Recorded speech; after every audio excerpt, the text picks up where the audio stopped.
नमस्कार। आज मैं फिर आपके सामने अपराध की एक और घटना लेकर आया हूँ। आज के अपराध की घटना भी पुरानी है और बहुत पुरानी है, 10 साल पुरानी है।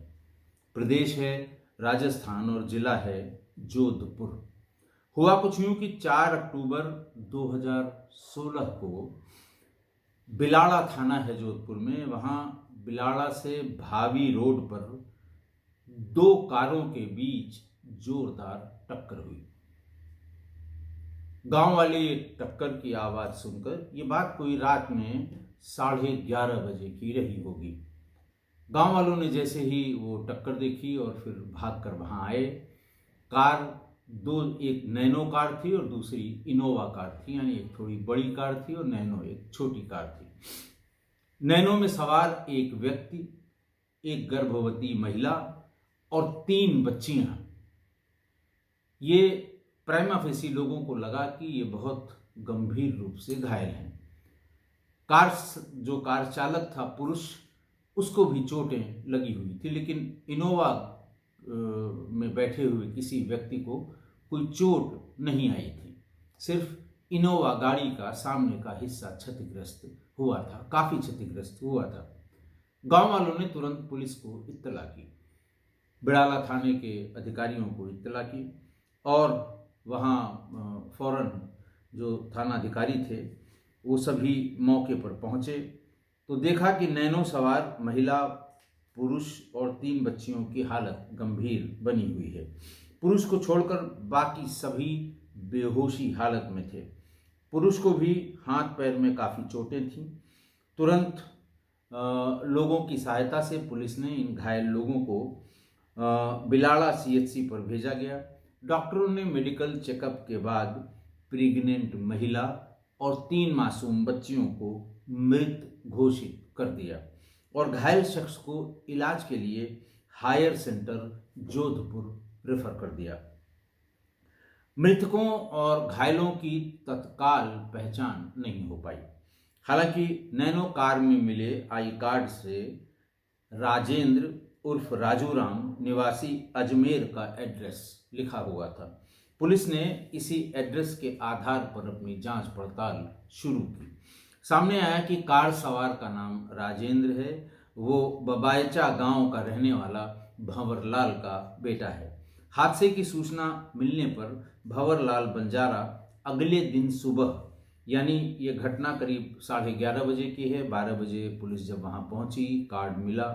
1-1:30 बजे के आसपास जब कार की महिला, गर्भवती महिला थी 8 महीने की और 3 बच्चों की को मृत घोषित होने के बाद राजेंद्र के पिता भंवरलाल को ये सूचना दी गई तो वो अगले दिन अल सुबह ही बिलाड़ा थाना पहुंच गए। राजेंद्र के पिता भंवरलाल ने पुलिस को बताया कि नैनो कार में उनका बेटा राजेंद्र, उसकी 8 महीने की प्रेग्नेंट पत्नी ललिता देवी, अपनी 3 बच्चियों संतोष 6 वर्ष, जमुना 4 वर्ष और काजल 3 वर्ष के साथ पैतृक निवास स्थान चिचड़ली गांव को जा रहे थे। रास्ते में सामने से आ रही एक इनोवा कार से उसका एक्सीडेंट हो गया। हादसे में ललिता देवी और 3 बच्चियों की मौत हो गई। घायल राजेंद्र का जोधपुर में इलाज चल रहा है। ये राजेंद्र के पिता भंवरलाल ने ये बात थाने को बताई तो भंवरलाल के इसी कथन पर पुलिस ने अज्ञात इनोवा ड्राइवर के खिलाफ लापरवाही से गाड़ी चलाकर एक्सीडेंट करने का मामला दर्ज कर लिया। मामले की जांच तत्कालीन एसएचओ घेवर सिंह को सौंप दी गई। अब तक इस एक्सीडेंट की जानकारी राजेंद्र के ससुर जयराम गाबारिया को भी दे दी गई। जयराम जोधपुर जिले के तिमरी के मूल निवासी थे। लंबे समय से वो नागौर जिले के डीडवाना में रह रहे थे। वो भी 5 अक्टूबर की शाम, यानी घटना 4 अक्टूबर की रात हुई थी, 5 अक्टूबर की शाम होते होते बिलाड़ा थाने पहुंच गए। उन्होंने आते ही एक्सीडेंट पर शक जताया। वो जोर जोर से चिल्लाने लगे कि हमारे दामाद राजेंद्र उर्फ राजू राम ने ही हमारी बिटिया ललिता और 3 दोहितियों की यानी नतिनियों की हत्या की है। हालांकि उसके ये आरोप वहां पर खड़े हुए किसी भी शख्स के गले नहीं उतर रहे थे। पुलिस स्टाफ में भी उनकी इन बातों और दावों को महज इमोशन और हड़बड़ाहट में लगाए हुए आरोप माने जा रहे थे, और उस ऐसे आरोपों पर जो इमोशंस और हड़बड़ाहट में लगाए गए हों उन पर ज़्यादा ध्यान देना न तो पुलिस वालों ने उचित समझा, न वहाँ की भीड़ ने उचित समझा। और इसका वाजिब कारण भी था। पुलिस के सामने हाईवे पर हुए इस एक्सीडेंट के प्रत्यक्षदर्शी गवाह मौजूद थे। इतना ही नहीं, दामाद राजू राम बंजारा पर जिस पर वो इतना संगीन आरोप लगा रहे थे, वो भी सीरियस कंडीशन में जोधपुर हॉस्पिटल में भर्ती था। बार बार समझाने के बाद भी जयराम इस घटना को एक्सीडेंट मानने से इनकार करते रहे और इसे हत्या ही बता रहे थे। इस बीच तत्कालीन एसएचओ घेवर सिंह वापस हॉस्पिटल की मॉर्चरी पहुंचे। सभी डेड बॉडीज का बारीकी से इंस्पेक्शन किया। मृतकों के शरीर पर कोई बड़ी या गहरी चोट नज़र नहीं आ रही थी, जबकि एक्सीडेंट में वाइटल ऑर्गन्स के फेल्योर के कारण चोट लगना होता है। गंभीर चोट हो, हेड इंजरी हो, भीतर की चोट हो, बिना चोट के ऐसे इतनी जल्दी 3 बच्चियां और महिला उनकी मृत्यु नहीं हो सकती है। उन्होंने डॉक्टर्स की टीम से ओपिनियन मांगा तो सामने आया कि मृतकों के शरीर पर कोई चोट या घाव बाहरी तौर पर नहीं दिख रहा है, न ही कोई ब्लीडिंग दिखाई पड़ी पूरे शरीर में। बावजूद इसके पोस्टमार्टम से पहले मौत के कारणों पर कुछ कहा नहीं जा सकता, ऐसा डॉक्टर्स ने बताया। एक्सीडेंट में बॉडी में इंटरनल चोटें भी लगती हैं और हो सकता है वही इन सब के मौत की वजह भी हो। तो पुलिस अब घेवर सिंह को ये लगा कि डॉक्टर्स जो बता रहे हैं और जो मैं अपनी आँखों से देख रहा हूँ और जो मौके के प्रत्यक्षदर्शी बता रहे हैं, इनमें बड़ी भिन्नता है। प्रत्यक्षदर्शी ये बता रहे हैं कि साहब एक्सीडेंट हुआ, बहुत आवाज़ हुई, गाड़ी की कंडीशन भी देखने से लग रहा था कि तेज एक्सीडेंट हुआ, और फिर ऐसे में किसी को चोट ना आए और सब लोग, सारे लोगों की, सारे जो उसके भीतर के जो सवार लोग थे, एक को छोड़ के सबकी मृत्यु हो जाए। ये थोड़ा सा पुलिस को अटपटा लग रहा था। जयराम गवरिया ने पुलिस को बताया कि उसकी चौथी दोहिती कविता ने इस घटना के 2 दिन पहले 2 अक्टूबर की रात उन्हें फ़ोन पर बताया था कि पापा राजेंद्र ने उनकी माँ ललिता को जान से मारने की कोशिश की है। इसके पहले भी ये बात उसकी बेटी ललिता ने भी बताई थी कि उससे यानी ललिता और उसके पति राजेंद्र के बीच सब कुछ ठीक ठाक नहीं है। अब तक दोनों के 7 बच्चे हो चुके थे। 3 तो उस गाड़ी में सवार थे जो मृत थे और 4 घर पर थे। ये उसमें जो सबसे बड़ी थी वो कविता, करीना, अभिषेक और महेंद्र, यानी जो घर पे 4 थे बच्चे, उनमें से 2 लड़के और 2 लड़कियां थीं, और ये चारों घटना के वक्त राजेंद्र और ललिता के साथ नहीं थे।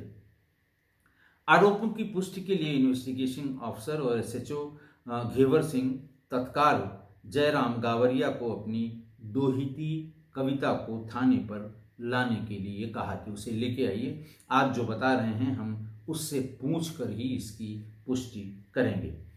लेकिन अगले दिन सुबह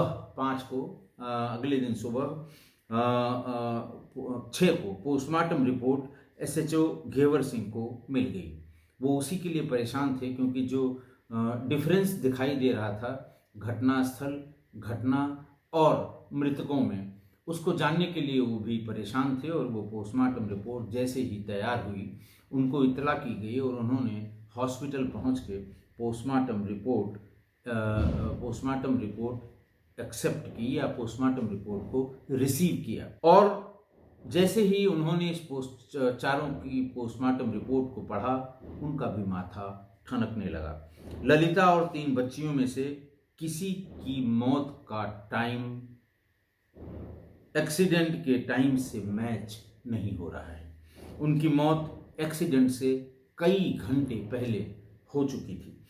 ऐसा पोस्टमार्टम रिपोर्ट में मरने का अनुमानित समय यानी जीवन समाप्त होने का अनुमानित समय लिखा जाता है और घटना स्थल के हिसाब से 11:30 बजे ये एक्सीडेंट हुआ था और इस एक्सीडेंट के 4-5 घंटे पहले ही इन चारों की मौत हो चुकी थी।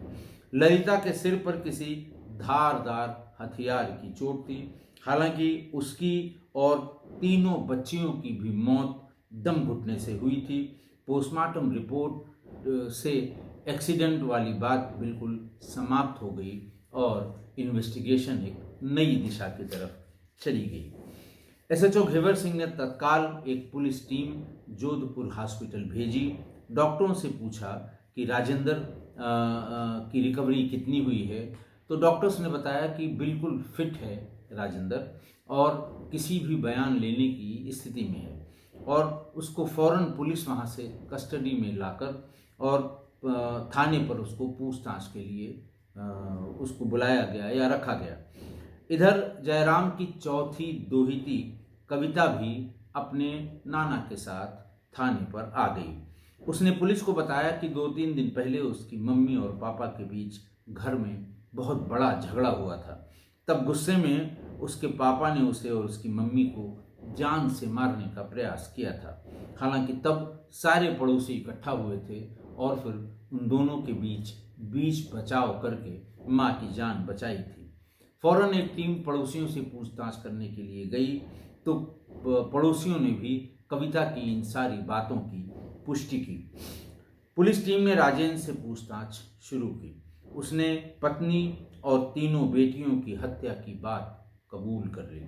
उसने पुलिस को बताया कि उसके और ललिता के बीच सब कुछ ठीक नहीं चल रहा था। दोनों के बीच आए दिन झगड़े होते रहते थे और आर्थिक स्थिति भी बहुत खराब होती जा रही थी।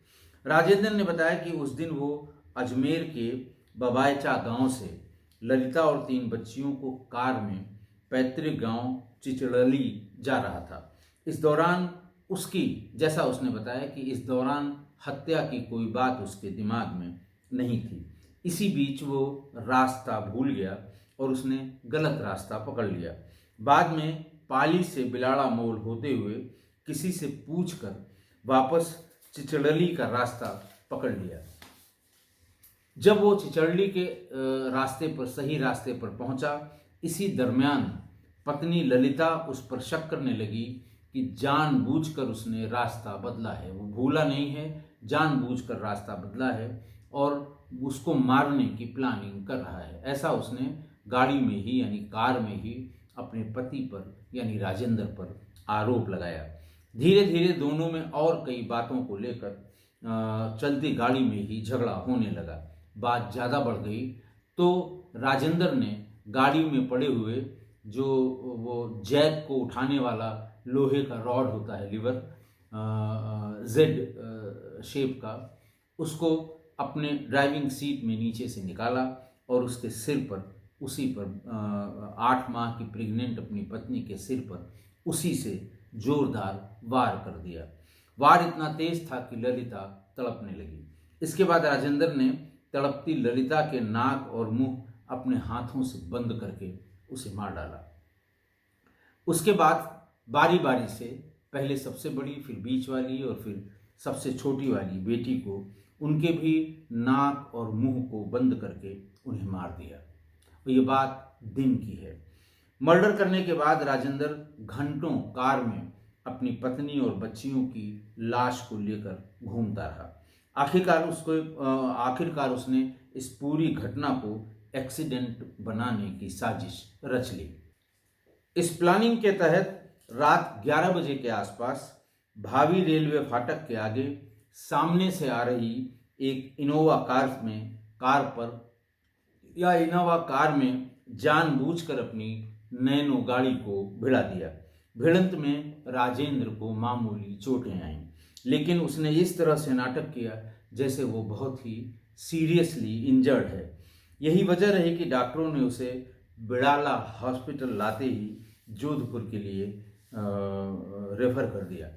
इन्वेस्टिगेशन में मर्डर की इस हैरत अंगेज कहानी के सामने आने के बाद बिलाड़ा पुलिस ने राजेंद्र को गिरफ्तार कर लिया और उसकी निशानदेही पर कार से वो आला कत्ल यानी मर्डर का वो वेपन यानी वो जैक लगाकर उठाने वाला वो लिवर उसको भी जब्त कर लिया। बाद में राजेंद्र को कोर्ट से न्यायिक हिरासत में जेल भेज दिया गया। लंबे ट्रायल के बाद एसीजेएम जोधपुर के कोर्ट में 4 दिसंबर 2020 को राजेंद्र को आजीवन कारावास की सजा दे दी गई। आज की घटना, अपनी पत्नी और 3 बच्चों की हत्या जितने निर्मम तरीके से राजेंद्र ने की थी उसको देखकर शैतान की भी रूह कांप उठी या कांप उठेगी अगर शैतान भी देख रहा होगा।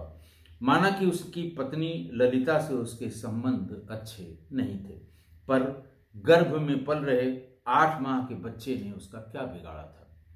उस बच्चे ने तो अभी सूरज का उजाला भी नहीं देखा था, आंखें भी उसकी नहीं खुली थी, खुली हवा में उसने सांस भी नहीं लिया था।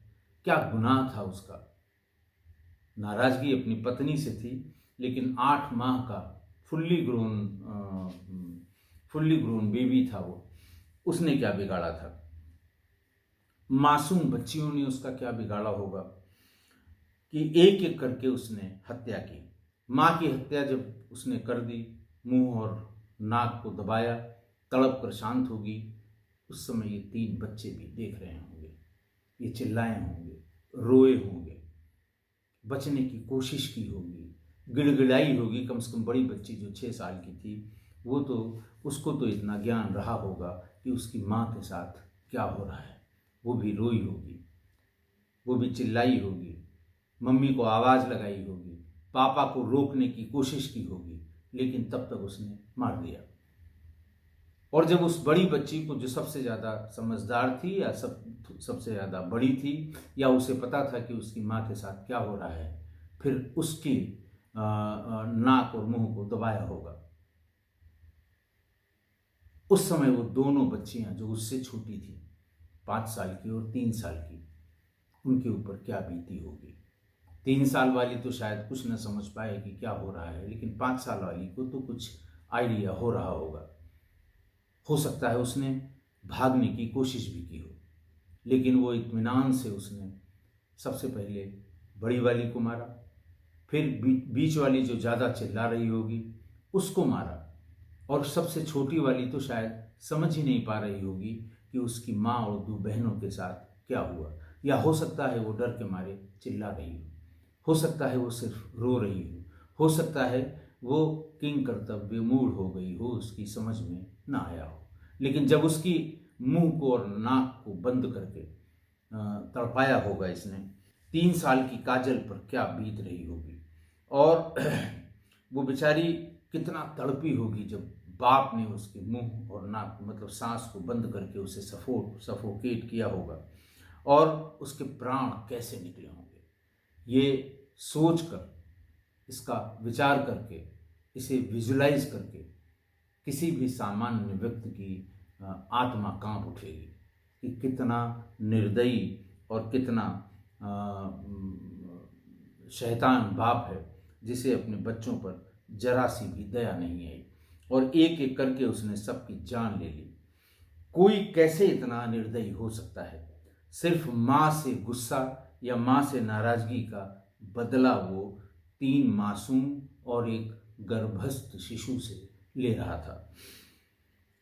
या फिर उसके दिमाग में ये हो कि ये छोटे बड़े से क्या मतलब, ये 3 गवाह पत्नी की हत्या के सामने बनेंगे, लिहाजा उन गवाहों को भी समाप्त कर दिया जाए।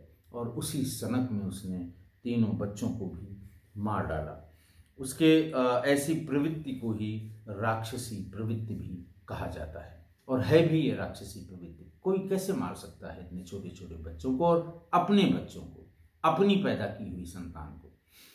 इसका मनोवैज्ञानिक विश्लेषण अगर आप करेंगे तो इस तरह की फैमिलीसाइड घटनाएं अक्सर गहरे मनोवैज्ञानिक विकारों से जुड़ी होती हैं, जैसे एंटी सोशल पर्सनालिटी डिसऑर्डर, ये उस मनोवैज्ञानिक रोग का नाम है, या फिर नार्सिस्टिक टेंडेंसी, जहां अपराधी अपनी असफलताओं को परिवार पर थोपता है या अपनी असफलताओं पर परिवार पर ये गुस्सा निकालता है। भारत में ऐसे मामलों में पुत्री पक्ष पूर्वाग्रह यानी सन प्रेफरेंस, वैवाहिक तनाव या आर्थिक दबाव के कारण ये शुरुआत इसकी होती है या ये मानसिकता बनने लगती है जो बाद में क्रोध और हिंसा में बदल जाती है। बेटियों की स्मूदरिंग यानी नाक और मुंह को दबाना, छोटी उम्र की बच्चों पर कम प्रयास वाला तरीका जो भावनात्मक अलगाव, जिसे अलास्ते यानी अनचाही संतान वाली मानसिकता के कारण होता है। इतनी उसकी इकोनॉमिक कंडीशन ख़राब थी, तीनों लड़कियां ही लड़कियां, दिमाग में ये चलने लगे कि इनकी शादी भी करनी है, कैसे शादी होगी, दो घर पे हैं बच्चियां इनकी कैसे, और माँ से नाराज़गी, और फिर वही अलास्ते यानी अनचाही, ये संतानें सिर्फ नुकसान कर रही हैं, क्रोध में उनका भी नुकसान किया। एक्सीडेंट स्टेजिंग और अपराधी का चालाकीपूर्ण मनोविज्ञान को, उसको एक्सीडेंट स्टेजिंग कहते हैं, जो सजा से बचने की कोशिश करता है लेकिन उसकी बात या उसका पाप पोस्टमार्टम से उजागर हो गया। कानून और क्रिमिनोलॉजी की दृष्टि से अगर देखा जाए तो ये फिलीसाइड यानी संतान हत्या का उदाहरण है, जहां अपराधी परिवार को संपत्ति मानता है और असफलता जैसे बेटियों का होना पर प्रतिशोध लेता है। मनोवैज्ञानिक रूप से ये डिसोसिएशन या साइकोटिक ब्रेक से संभव होता है, जहां एम्पैथी का अभाव हो जाता है। बचपन का ट्रॉमा सबसे बड़ा मुख्य कारण इसका है कि बचपन में उसके साथ ऐसी कोई घटना हुई हो या उसने ऐसी कोई घटना देखी हो कि वो ट्रामा जिंदगी भर उसके दिमाग से नहीं जाता। दूसरा, सोशियो कल्चरल प्रेशर और जो पुत्रियों के होने के कारण उत्पन्न हुए मानसिक तनाव की शादियों में बहुत पैसा खर्च होगा, और बाकी तात्कालिक कारण जैसे माँ से झगड़ा, इनके कारण इन बच्चियों की हत्या ऐसे मानसिक रोगी या मानसिक विकार वाले व्यक्ति ही करते हैं, ऐसा साइकोलॉजी के जानने वाले बताते हैं। आशा है आप भी साइकोलॉजी के इन विद्वानों की जो बातें हैं उससे सहमत होंगे। आज के लिए इतना ही। बहुत बहुत धन्यवाद।